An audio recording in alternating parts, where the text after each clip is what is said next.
So with affordability, one thing that I often talk to my friends, family, my clients, people like you, maybe they're just connecting with me on YouTube, is that you have to find areas where you can pivot a little bit or at least get more creative to still make it work. Because the best time to buy real estate is always when it makes the most sense to you. But there's so many right now that are just feeling defeated. They're not even trying to buy or even really pursuing it seriously because they feel defeated. It feels like a pipe dream, like it's just unattainable. Well, one way that it can still oftentimes be attainable is by finding a home that just needs a little extra love, a fixer-upper or a value-add property.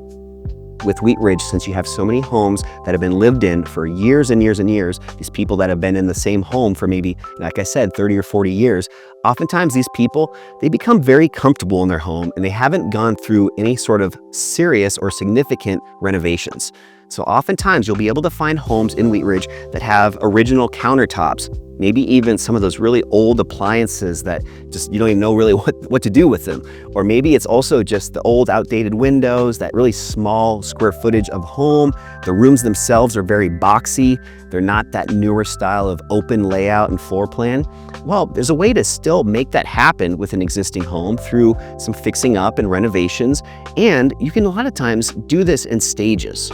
And the benefit of that is you can buy a home that might need some work. It might be a bit older, might not be your perfect dream house yet, but you can still buy it for a more reasonable price point.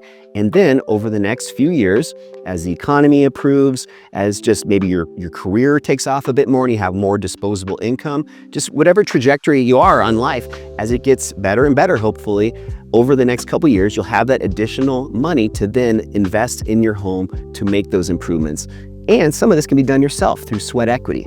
I had a home in Sloan Lake, for example, recently, and that I was living in, I owned. And what I would do in that home is little improvements to the backyard, things that don't require a skilled laborer, but can still be done, from an average Joe and still make that big impact, that big improvement. So outdoor spaces are one area that I think have a little bit more wiggle room with doing it yourself versus hiring a professional. And with Wheat Ridge, with those larger lot sizes, there's great ways to really make that backyard and front yard, just the outside of your home, improved, as well as making these improvements over time on the inside. So just want to really hit that home that Wheat Ridge is, from a real estate specific advantage, disadvantage, what parts of town are the best to consider for long-term appreciation. I don't think there's much better than Wheat Ridge.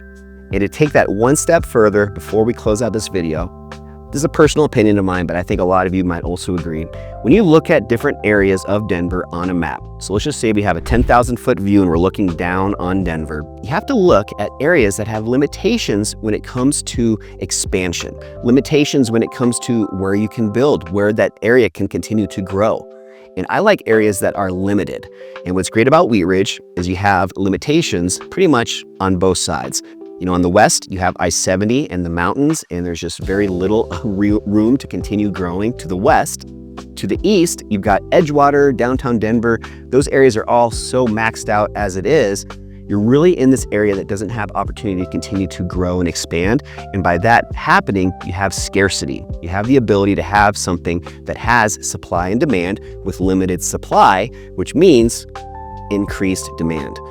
I want to just kind of explain this a bit further to use maybe as a better example. If you look at areas like Aurora, Aurora is our largest city in Denver, over 300,000 people. And it's getting bigger every single year because to the east, you still have tons of open land. To the south, you have a little bit more open land. You just have this ability to keep growing with Aurora. So when that happens, there's a lot more new construction. There's a lot more just stuff happening that's limiting that demand because it's not as scarce. With Wheat Ridge, and as well as places like Lakewood and a little bit of Arvada, since you have those limitations on either side, it really does make it more desirable for a lot of people. Also, you're not dealing with headaches with construction always happening and just all the other growth of other areas where you've got new roads getting put in and traffic delays and all this stuff that can be a bit of an annoyance and inconvenience if you already live there and are just dealing with it.